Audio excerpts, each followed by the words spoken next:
नमस्कार, स्वागत है आपका ET नाउ स्वदेश पर। मैं हूं आपके साथ पूजा त्रिपाठी और मुंबई स्टूडियो से प्रशांत भी मौजूद हैं और आप देख रहे हैं योर स्टॉक्स। इस शो में हम आपके सवालों को शामिल करेंगे। अगर आपके कुछ सवाल हैं तो सबसे पहले तरीका आपको बता देते हैं। तरीका बेहद ही आसान है।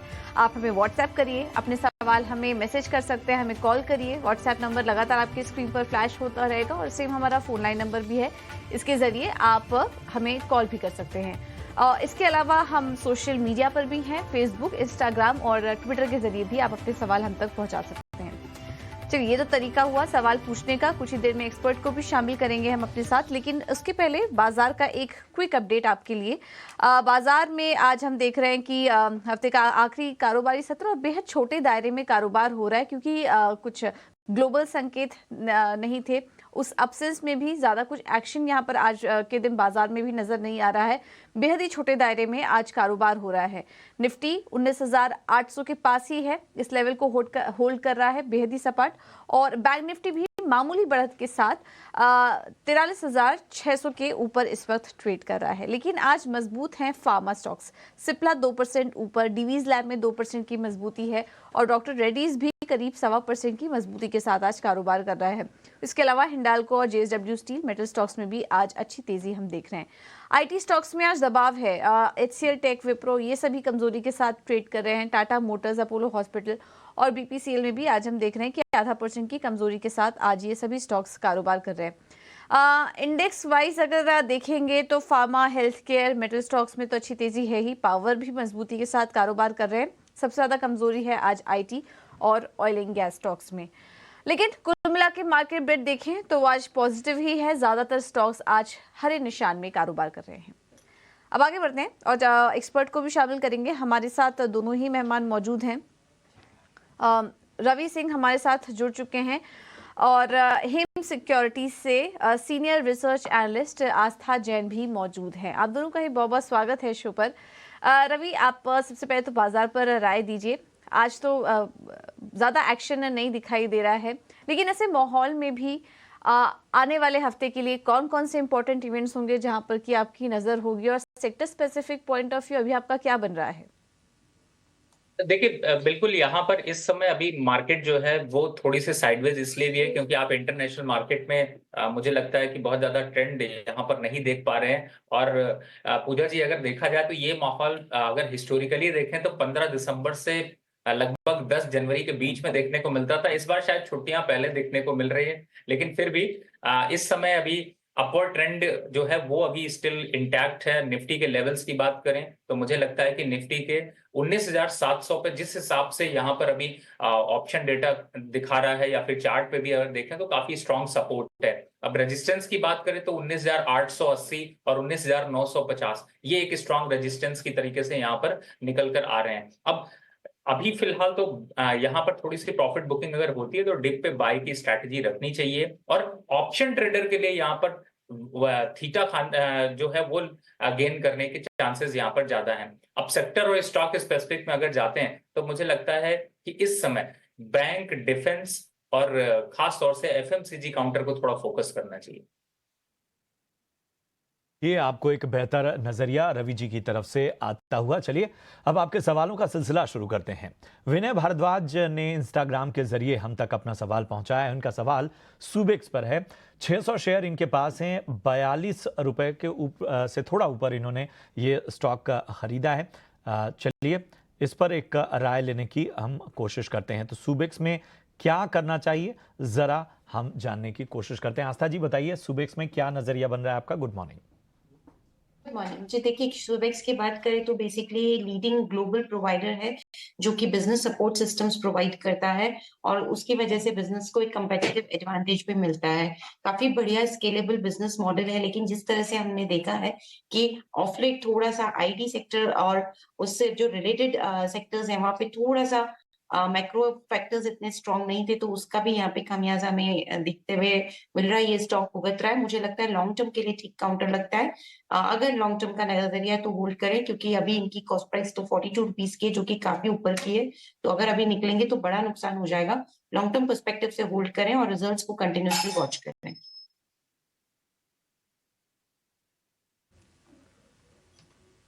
ठीक है, तो ये है सलाह स्टॉक पर। अब अगला सवाल ले लेते हैं और हमारे साथ मोहाली से सुदर्शन शर्मा जी जुड़े हैं। सुदर्शन जी नमस्कार, आपका सवाल पूछिए। हेलो। हाँ जी, IRB जी, इंफ्रा सुदर्शन है जी, मेरे अपना पास सवाल अराउंड पूछिए। 5000 शेयर। हेलो। हम्म, वो मैंने कितने प्राइस किस आपको लेवल पर बताया लिया था, था आपने?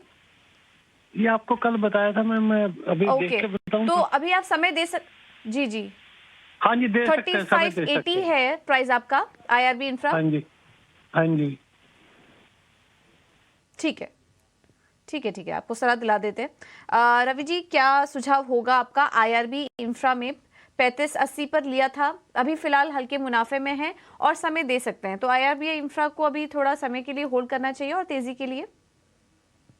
जी बिल्कुल पूजा जी, आपने सही कहा। और अपसाइड टारगेट अगर देखते हैं तो मुझे ऐसा लगता है कि एक बार 40 और 42 के लेवल्स आपको यहाँ पर मोमेंट्री गेन हो सकता है। और चूंकि जिन लेवल्स पर खरीदा है एक्चुअली में वही लेवल्स यहाँ पर स्टॉप लॉस के नजरिए से दिखाई दे रहा है, लेकिन मुझे लगता है आप पोजीशन होल्ड करके रखिए, अभी फिलहाल 42 तक आने दीजिए। अगर एंट्री करिए तो थोड़ा प्रॉफिट यहाँ पर लीजिए, प्रॉफिट मुझे लगता है कि आपको अच्छा यहाँ पर मिलेगा। चार्ट स्ट्रक्चर काफी स्ट्रांग है, the higher high higher lows बनाते हुए आगे स्टॉक बढ़ रहा है, तो स्टॉक स्ट्रॉन्ग हैंड पे है, डेली मूविंग एवरेजेस भी सपोर्ट कर रहे हैं। और जल्दबाजी मत करिए, थोड़ा प्रॉफिट आएगा और बड़ा प्रॉफिट आएगा। तो ये आपको एक बेहतर नजरिया मिलता हुआ फिलहाल यहाँ पर होल्ड करने की सलाह, थोड़ा धैर्य आपको रखना होगा। बढ़ते आगे, रोशन है मुंबई से, इन्होंने ट्विटर के जरिए अपना सवाल हम तक पहुंचाया है। मिर्जा इंटरनेशनल के इनके पास 1000 शेयर हैं, 46.5 रुपए के भाव पे इन्होंने लिया हुआ है। आस्था जी, मिर्जा इंटरनेशनल क्या करना चाहिए, आपका क्या नजरिया बन रहा है? देखिए, मिर्जा इंटरनेशनल की बात करें तो लिया हुआ तो इन्होंने काफी ऊपरी स्तरों पे है। यहाँ पे देखा जाए तो कंपनी लीडिंग लेदर फुटवेयर है, हम लोग सब जानते हैं, और बढ़िया इनकी मैन्युफैक्चरिंग कैपेबिलिटीज भी है। बट ऑफ लेट थोड़ा सा रिजल्ट्स में यहाँ पे नरमी थी, जिसकी वजह से ये स्टॉक ने इतना परफॉर्म नहीं किया। लेकिन कंपनी के फंडामेंटल्स ठीक लगते हैं, इंटीग्रेटेड बिजनेस मॉडल है इनका, और अच्छे मुझे ऐसा लगता है कि इनका फोकस है एक्सपोर्ट के ऊपर। तो वहां से थोड़ा सा अभी क्योंकि नरमी बनी हुई है, बट लॉन्ग टर्म में अगर वहां से ग्रोथ आना चालू हुई तो यहाँ पे बिल्कुल कंपनी भी बढ़िया फाइनेंशियल्स अपने को दिखाती हुई नजर आएगी। सो अगेन लॉन्ग टर्म के नजरिए से होल्ड करने की सलाह है। ठीक है, तो लॉन्ग टर्म नजरिए के लिए होल्ड करने की सलाह आपको दी जा रही है। ट्विटर पर गुजरात से हमें सवाल भेजा है सुभाष जी ने, और इनका सवाल है पिरामिल फार्मा पर। 1000 शेयर्स इन्होंने 101 पर लिया हुआ है। एक और सवाल है इनका यूपीएल पे भी, वो भी हम आगे आपसे डिस्कस करेंगे। लेकिन सबसे पहले पिरामिल फार्मा पर रवि, आप सलाह दीजिए। 1000 शेयर्स 101 पर इन्होंने लिया हुआ है, अभी तो फिलहाल मुनाफे में है, और आज हम देख रहे हैं कि फार्मा स्टॉक्स में अच्छी तेजी भी है, पिछले कुछ समय से अच्छी तेजी दिखा भी रहे हैं। इस पर्टिकुलर स्टॉक पर क्या व्यू बन रहा है आपका?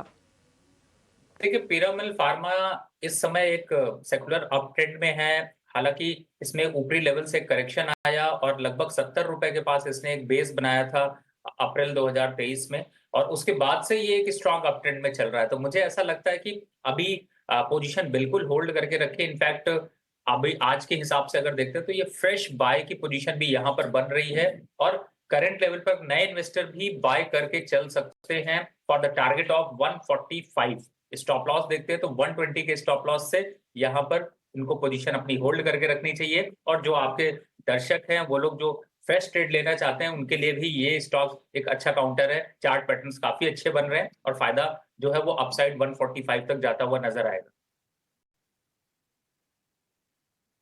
ठीक है, तो फ्रेश ट्रेड की भी राय है, अच्छा लग रहा है इन स्तरों पर, और अगर आपके पास है तो आप होल्ड कर सकते हैं आगे और तेजी के लिए। यूपीएल भी है इनके पास, 200 शेयर्स इन्होंने 650 पर लिया हुआ है। काफी पहले की खरीद लग रही है, थोड़ा पहले ले लिया था, क्योंकि उसके बाद से अगर हम चार्ट्स पर देखें तो वो लेवल बीच में हल्की रिकवरी आई थी, लेकिन 650 के लेवल दोबारा से दिखे नहीं। तब से लगातार स्टॉक में एक गिरावट ही देखने को मिल रही है। अगर 6 महीने का चार्ट हम आपको दिखाएं तो 18% ये स्टॉक अब तक टूट चुका है यूपीएल का। आस्था, आपको कैसा लग रहा है? ये स्टॉक काफी ज्यादा टूट चुका है कि आगे और भी गिरावट देख रहे हैं यूपीएल में? फिर अभी आप इन स्तरों पर इनको क्या सलाह देंगी?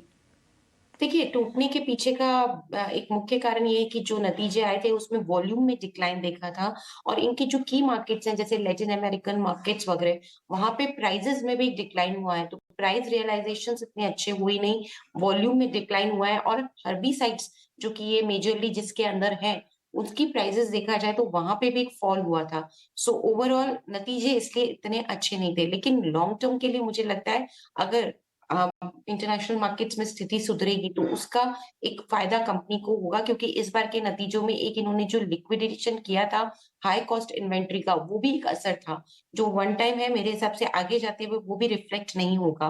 तो लॉन्ग टर्म में मुझे लगता है कि ये कंपनी वापस से अच्छे नतीजे दिखाएगी, जिसके कि दम पे एक प्राइस में एप्रिसिएशन भी हमें देखने को मिल सकता है और उसी तर्ज पे मैं बने रहने की सलाह दूंगी।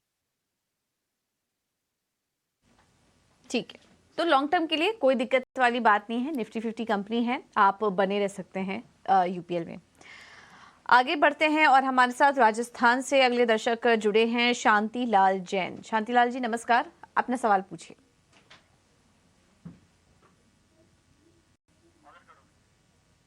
चलिए, उनसे हमारा संपर्क नहीं हो पा रहा है, लेकिन उनका सवाल है हमारे पास। टाटा स्टील उन्होंने लिया हुआ है, 35 रुपए पर टाटा स्टील इनके पास था और 6,250 शेयर्स इनके पास हैं टाटा स्टील के। काफ़ी बेहतरीन लेवल्स पर लिया था, करीब 5 लाख से ज़्यादा का मुनाफा भी इनको, 5.5 लाख से ज़्यादा का मुनाफा भी इनको इस स्टॉक में हो रहा है। बात नहीं हो पाई है, लेकिन चलिए कॉन्ग्रेचुलेशंस शांतिलाल जी, अगर आप हमें सुन पा रहे तो बहुत ही अच्छा स्टॉक सिलेक्शन, अच्छे लेवल पर पहले तो आपने एंट्री की है और अच्छे पेशेंस के साथ आपने समय दिया, उसका फ़ायदा भी आपको मिल रहा है टाटा स्टील में। वैसे तो मेटल स्पेस में हम देखते हैं कि ग्लोबल एक्सपोज्ड होते हैं, तो जियोपॉलिटिकल जो भी मैक्रो हालात होते हैं उसका भी असर मेटल शेयरों पर पड़ता ही है, लेकिन केवल 6 महीने देखिए तो 18% ये स्टॉक चल भी चुका है टाटा स्टील का। बाकी इनकी खरीदारी से तो काफ़ी ऊपर आ चुका है, तो कोई चिंता वाली तो बात नहीं है, इनसे बात भी नहीं हो पाई है कि अब ये जानना क्या चाह रहे हैं स्टॉक पर। बट रवि, आप सलाह दीजिए, टाटा स्टील है अभी भी, तो अभी यहाँ से टाटा स्टील की ग्रोथ स्टोरी कैसी लग रही है आपको? बने रहने की ही सलाह देंगे या फिर थोड़ी पोर्टफोलियो में इन्हें बदलाव करना चाहिए? देखिए पूजा जी, जैन साहब की जगह मैं होता तो मैं तो कहता कि इतना बढ़िया प्रॉफिट आ रहा है, थोड़ा प्रॉफिट ले लेता हूँ, न्यू ईयर एंजॉय कर लेता हूँ, फैमिली के साथ एंजॉय भी करना चाहिए। शेयर में आपको अगर अच्छा प्रॉफिट आ रहा है तो मैं तो यही सजेशन दूंगा कि एक बार पार्शियल प्रॉफिट यहाँ पर बुक कर लीजिए और बाकी स्टॉक्स को चलने दीजिए। दोबारा डिप में अगर मिलता है तो वापस फिर से चढ़ जाइए ट्रेन में, ट्रेन छूटने मत दीजिए। यहाँ पे 111 और 116 के लेवल जो है वो दोबारा एंट्री के लिए फिर से बेटर होंगे। और दूसरी बात है कि अगर अभी के अप ट्रेंड में देखते हैं तो मुझे लगता है एक बार 132 135 के आसपास आके स्टॉक थोड़ा सा थकेगा, तो बेटर है पार्शियल मुनाफा बुक करिए, न्यू ईयर एंजॉय करिए सर।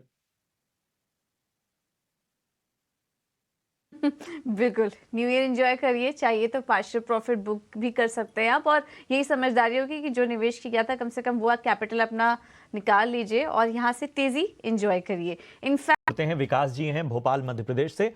विकास जी नमस्कार, पूछें क्या जानना चाहते हैं आप? मेरे 2 स्टॉक हैं जी हेलो जी पहले तो मैं पूछें। आपका धन्यवाद करना चाहता हूँ।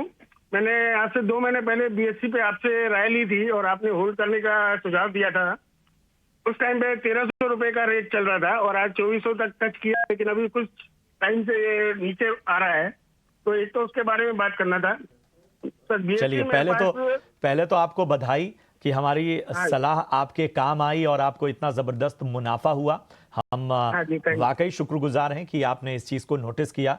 स्वदेश के साथ आप इसी तरह से अपना सहयोग और साथ बनाए रखिए।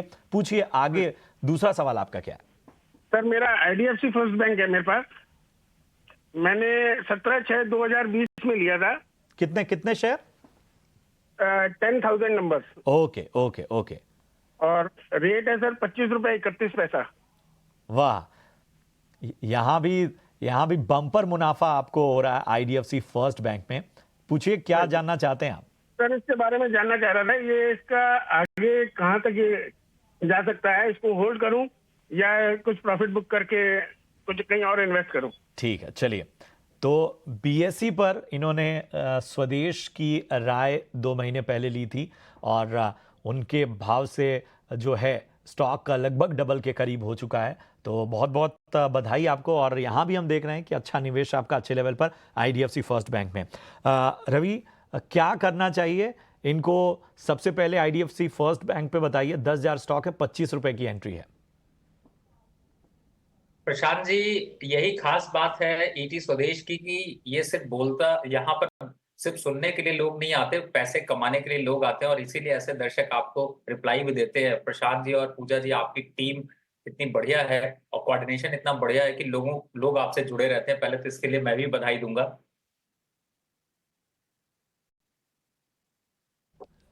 जी बिल्कुल रवि, आईडीएफसी फर्स्ट बैंक, इनके पास 10,000 शेयर हैं 25 रुपए के भाव पे, क्या करना चाहिए? जी प्रशांत जी, देखिए फिलहाल स्टॉक तो कंटिन्यू अप ट्रेंड में ही है और मुझे ऐसा लगता नहीं कि इस स्टॉक में बहुत ज्यादा कुछ डाउनफॉल देखने को मिलेगा, लेकिन फिर भी 25 रुपए की बाइंग है। अगर पार्शियल प्रॉफिट बुकिंग इन्हें करनी है तो थोड़ा बहुत यहाँ पर प्रॉफिट बुक कर ले अभी, क्योंकि आगे मैंने जैसे बताया था कि न्यू ईयर है, तो थोड़ा सा प्रॉफिट बुक कर ले। वापस 80 और 75 के आसपास आता है तो फिर से वापस एंट्री चढ़ी जा सकती है, लेकिन फिलहाल अभी अप ट्रेंड में है और 110 रुपए तक ही अप ट्रेंड में ही रहेगा। तो यहां से अगर टारगेट देखते हैं तो 110 रुपए का है, लेकिन फिर भी पार्शियल अगर थोड़ा बहुत बुक कर लेते हैं तो उसमें कुछ जो है वो होगा नहीं, बल्कि ऊपर वापस नीचे लेने का मौका मिल जाएगा। के बीएसई लिमिटेड 1700 के करीब इन्होंने खरीदारी की है और जैसा मैंने बताया कि स्वदेश की सलाह के आधार पे ही आज इनको बम्पर मुनाफा हो रहा है। यहाँ अब वो थोड़ा सा दबाव देख रहे हैं, तो जानना चाहते हैं क्या बने रहें या फिर मुनाफा बुक कर लें? देखिए फिलहाल तो रूल ये कहता है कि जब भी स्टॉक 50% चढ़ जाए तो 50% मुनाफा बुक कर लीजिए, और अगर 100% चढ़ जाए तो पूरा मुनाफा एक बार को काट लेना चाहिए। सेम सिचुएशन बीएससी के साथ भी है। बाइंग लेवल से देखा जाए और स्टॉक जिस तेजी से बढ़ा है, अब तेजी से थोड़ी सी प्रॉफिट बुकिंग आ सकती है। इसको गिरावट नहीं कहेंगे, इसको फ्रेश प्रॉफिट बुकिंग कहेंगे, और ये प्रॉफिट बुकिंग अभी 1750 लेवल तक आ सकती है। तो मैं तो बिल्कुल यहाँ पर ये सजेस्ट करूंगा कि एक बार प्रॉफिट बुक करना चाहिए, थोड़ा वेट करना चाहिए, थोड़ा टाइम दीजिए। वापस 1700 के आस 1700 1750 के आसपास आ सकता है, तो फिलहाल तो एक बार प्रॉफिट बुक करना चाहिए। ठीक है, तो ये आपको अहम राय मिलती हुई। चलिए इसी के साथ आज योर स्टॉक्स में इतना ही। आगे शुक्रिया, आप बने रहिए ईटी नाउ स्वदेश के साथ। नमस्कार।